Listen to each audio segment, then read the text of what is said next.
नमस्कार। आज हम श्रीमद् भागवतम की एक बहुत ही जबरदस्त कहानी सुनने जा रहे हैं। ये कहानी है परिवार की, अभिमान की और उस दैवीय शक्ति की जिसके सामने बड़े बड़े साम्राज्य हिल जाते हैं। ये एक ऐसी कथा है जो दिखाती है कि जब इंसान का अहंकार हद से बढ़ जाता है तो अंजाम क्या होता है। चलिए कहानी की शुरुआत एक सवाल से करते हैं। सोचकर देखिए, अगर कोई पूरा का पूरा राज परिवार अपनी ताकत और अपने वंश के घमंड में इतना अंधा हो जाए कि उसे कुछ सही गलत दिखे ही नहीं, तो उसे सबक कैसे सिखाया जाए? बस यही सवाल इस पूरी कहानी के केंद्र में है। तो चलिए अब इस कहानी में सीधे उतरते हैं। देखिए, हर बड़े संघर्ष की तरह इसकी शुरुआत भी एक ऐसे काम से होती है जिसने दो बड़े और शक्तिशाली कुलों, यादवों और कौरवों के बीच की दरार को और भी गहरा कर दिया। इस कहानी के जो हीरो हैं वो है सांबा, भगवान कृष्ण और जाम्बती के बेटे। अब वो सिर्फ एक राजकुमार नहीं थे, बल्कि यादव वंश के एक ऐसे जबरदस्त योद्धा थे जिनकी बहादुरी के किस्से दूर दूर तक मशहूर थे। और यहीं से सारा मामला शुरू होता है। सांबा हस्तिनापुर के राजा दुर्योधन की बेटी लक्ष्मणा से प्रेम करते थे।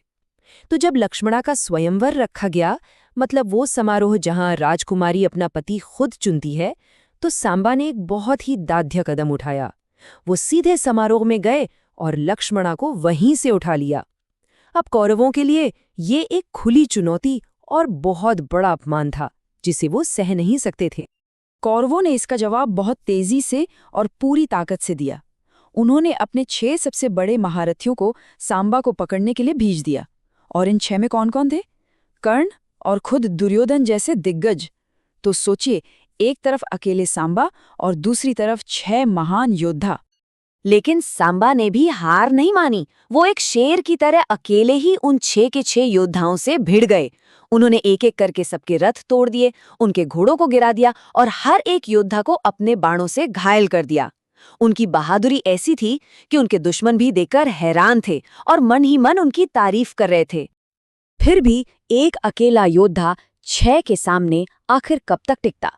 अपनी जबरदस्त बहादुरी के बावजूद सांबा आखिर में पकड़े गए और उन्हें बंदी बनाकर हस्तिनापुर ले जाया गया। अब जैसे ही सांबा के पकड़े जाने की खबर द्वारका पहुंची, तो पूरा यादव वंश गुस्से से उबल पड़ा। सब युद्ध की तैयारी करने लगे। लेकिन एक व्यक्ति थे जिन्होंने सबको शांत किया और शांति से बात करने की सलाह दी। ये थे भगवान बलराम। वो अपनी शांत और समझदार सोच के लिए जाने जाते थे।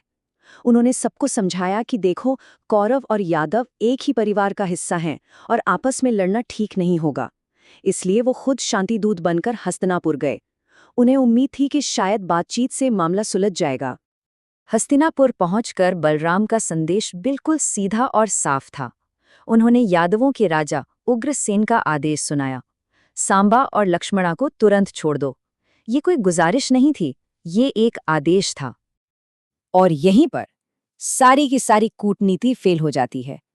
कौरवों ने, जो अपनी ताकत के नशे में चूर थे, बलराम की बात का ऐसा जवाब दिया जिसने उनके भाग्य पर हमेशा के लिए मुहर लगा दी। कौरवों का पहला जवाब ही अपमान से भरा था। उन्होंने यादवों की तुलना जूतों से की और खुद को सिर बताया।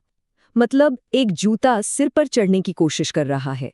ये सिर्फ असहमति नहीं थी, ये उनके घमंड से निकला हुआ एक बहुत बड़ा अपमान था। और वो यहीं नहीं रुके। उन्होंने आगे कहा कि यादवों को जो कुछ भी मिला है, चाहे वो राजपाट हो या सम्मान, सब कौरवों की मेहरबानी है। उन्होंने यादवों को ऐसे दिखाया जैसे वो कोई एहसान फरामोश रिश्तेदार हों जो अपनी औकात भूल गए हैं। और फिर आया वो आखिरी अपमान, जो सबसे ज्यादा कड़वा था। उन्होंने यादवों की तुलना जहरीले सांपों से कर दी, जिन्हें दूध पिलाना भी खतरनाक होता है। इन शब्दों ने शांति की हर उम्मीद को खत्म कर दिया और बलराम के सब्र का बांध तोड़ दिया। कौरवों ने बलराम को सिर्फ एक दूत समझने की बहुत बड़ी भूल कर दी थी। वो ये देख ही नहीं पाए कि उनके सामने कौन खड़ा है। और अब उस शांति दूत का धैर्य जवाब दे चुका था। बलराम का गुस्सा सवालों के रूप में फूटा। उन्होंने कौरवों के घमंड को चुनौती देते हुए पूछा, क्या राजा उग्रसेन, जिनका आदेश देवराज इंद्र भी मानते हैं, तुम्हें आदेश देने के लायक नहीं है? तुम कौन होते हो उनके आदेश को ठुकराने वाले? फिर उन्होंने अपने भाई भगवान कृष्ण के सम्मान की बात की। उन्होंने पूछा, क्या भगवान कृष्ण, जिनकी सेवा खुद लक्ष्मी जी करती हैं, एक राज सिंहासन के भी लायक नहीं हैं? ये कौरवों की छोटी सोच पर एक जोरदार तमाचा था। और आखिर में बलराम ने कौरवों के उन्हीं अपमान भरे शब्दों को उन्हीं पर फेंक दिया। तो क्या हम जूते हैं और तुम कुरूसिर हो? ये अब सवाल नहीं था, ये एक ऐलान था। बातचीत का समय अब खत्म हो चुका था।